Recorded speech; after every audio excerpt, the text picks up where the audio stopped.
현재 굉장히 화제가 되고 있는 내용이죠.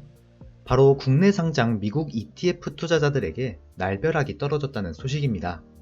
오늘 내용은 뉴스 기사를 하나씩 스크랩해서 차근차근 설명을 드리고 향후에 어떤 방식으로 풀어나가야 할지 저의 생각을 말씀드려 보겠습니다. 내용의 핵심부터 살펴보자면 ISA나 연금계좌와 같은 모든 절세 혜택이 되는 계좌에 미국 ETF에 대해서는 배당소득세를 떼고 세후 금액을 배당으로 주겠다는 얘기입니다. 쉽게 얘기하면 대표적으로 투자하는 미국 배당 다우존스의 경우 0.5% 이상 배당금을 덜 받게 되고 타미당 2호의 경우는 1.5%나 손해를 본다는 얘긴데요. 기사에 따르면 올해부터 이 사항이 바로 적용이었다고 합니다. 그런데 아직 이 시스템에 대해 전산 구현이 되어 있지 않은 증권사가 대부분이었는지 저는 오늘 연금계좌에서 분배금을 새해 전 기준으로 전액 수령을 했습니다. 기사의 내용에는 친절하게도 예시까지 들어주고 있습니다. ISA에서 과세 이연이 되었다면 일정 부분 비과세 후 만기 시에 9.9%의 세금이 적용되었지만 앞으로는 일반 계좌와 같이 15%를 적용하고 나머지를 받는다고 설명합니다. 다만 이후에는 납부세율이 이미 더 높았죠. 그래서 추가로 징수하는 부분은 없다는 내용이었고요. 기획재정부 관계자에 따르면 그동안 외국의 세금을 국세청이 선환급하는 제도가 잘못되었고 이 제도가 국민들에게 과도한 혜택이었다고 설명합니다.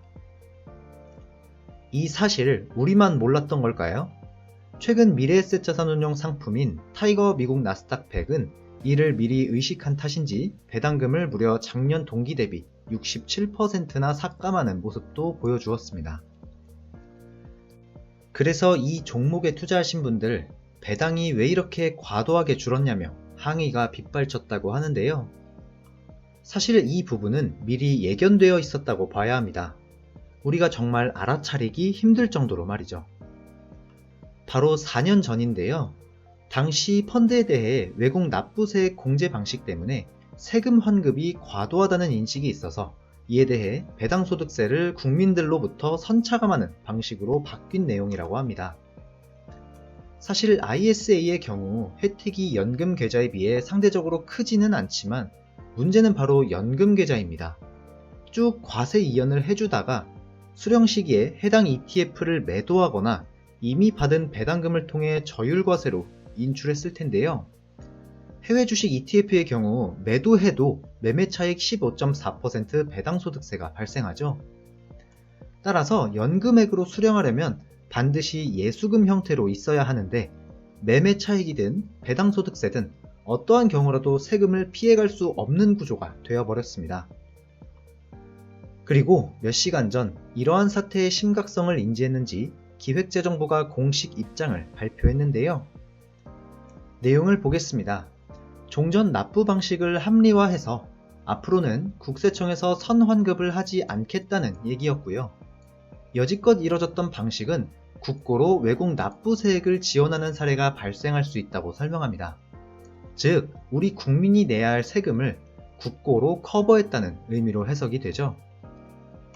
따라서 그 사례의 2번을 보면 ISA 계좌에서 해외 투자하는 경우 국세청은 펀드에게 지방세를 제외한 외국 납부세액 14%를 선환급하고 ISA 투자자는 만기 시 배당소득세에 대해서 9%만 원천 징수되니까 결국 5%는 국세청이 보전하고 간다는 내용입니다.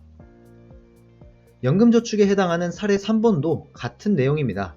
다만 이 경우 수십 년간 과세 이연 혜택을 누릴 수 있고 수령 시에는 3에서 5%만 저율과세 적용이 되다 보니까 결국 국세청의 부담 비율은 배당소득세의 약 10%가량을 짊어진다는 내용이었습니다. 여지껏 내용을 보셨으면 이제는 절세 계좌가 정말 끝나는 것 같다는 생각이 드셨을 텐데요. 그래도 약간의 희망이 있다면 다음 이어지는 입장 발표문의 내용입니다. 구체적인 적용 기준이 24년도 9월에 논의되었었고 이에 따라 ISA 계좌는 이 제도를 유지하겠으나 연금 계좌에 대해서는 현재 논의 중에 있다라는 입장을 발표했습니다. 실제로 이 제도가 우리 국민들에게 피부로 와닿기 전까지만 해도 절세계좌에서 동일하게 외국 납부세 공제 방식을 적용하겠다라고 단호하게 얘기한 기획재정부였지만 바로 다음 날 다시 논의를 해야 할 것 같다고 입장을 바꾼 게 어제와 오늘의 일이었습니다. 자, 그렇다면 앞서 보신 내용과 저의 생각을 간단하게 정리해 보겠습니다. ISA 계좌, 이제 배당소득세 발생합니다. 다만 연금계좌의 경우 추후 발표에서 과세이연 혜택을 적용시킨다 하더라도 국세청의 부담이 크다고 입장 발표를 해버렸으니 빠르면 5년 안에 ISA처럼 과세이연 혜택이 없어질 것 같다는 게 저의 생각이고요. 다만 현재 문제가 되고 있는 부분은 외국 납부세 공제 방식이기 때문에 국내 주식과 미국을 추종하지 않는 순수 국내 상장 ETF 상품의 경우 여전히 혜택이 존재합니다. 이 말은 해외에 유출된 자금을 국내에 끌어오고자 하는 정부의 의지가 담겨져 있는 것 같죠? 이 상황 속에서 저라면 ISA의 경우 국내 종목에 투자하고 싶은 게 없기 때문에 굳이 유지할 필요성을 못 느끼고 있고요. 연금저축의 경우 타미당과 같은 배당의 성격을 띠는 ETF가 과세이연 혜택 적용이 안 되기 때문에 나스닥 100이나 S&P 500처럼 배당금이 적은 종목으로 교체할 예정입니다. 그렇다면 여기서 TR-ETF가 대안으로 떠오르셨을 수도 있는데요. 바로 지난달 정부에서 TR-ETF를 없앴죠. 아마 이 제도가 공식적으로 퍼지기 전에 취한 조치사항이 아니었을까 생각합니다. 또한 이번 사태를 계기로 해서 개인적으로는 정부에 대해 신뢰감이 조금 떨어졌는데요. 따라서 국내와 엮여있는 계좌는 최대한 피하면서 해외 직투에 대한 비중을 높일 예정입니다.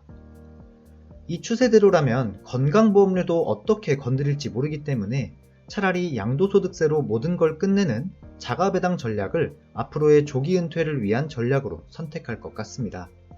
제가 관심있게 보고 있는 슈드의 자가배당 전략, 다음 영상에서 다뤄볼 테니 참고해 주셨으면 좋겠습니다. 오늘 내용은 여기까지입니다. 앞서 보신 내용들, 현재도 시시각각 논의되고 변화하고 있는 부분이 많기 때문에 꾸준히 모니터링하고 관련하여 긴급하게 전달드려야 할 내용이 있으면 채널을 통해서 공유드리도록 하겠습니다. 긴 영상 함께 해주셔서 감사합니다. 배당머니였습니다.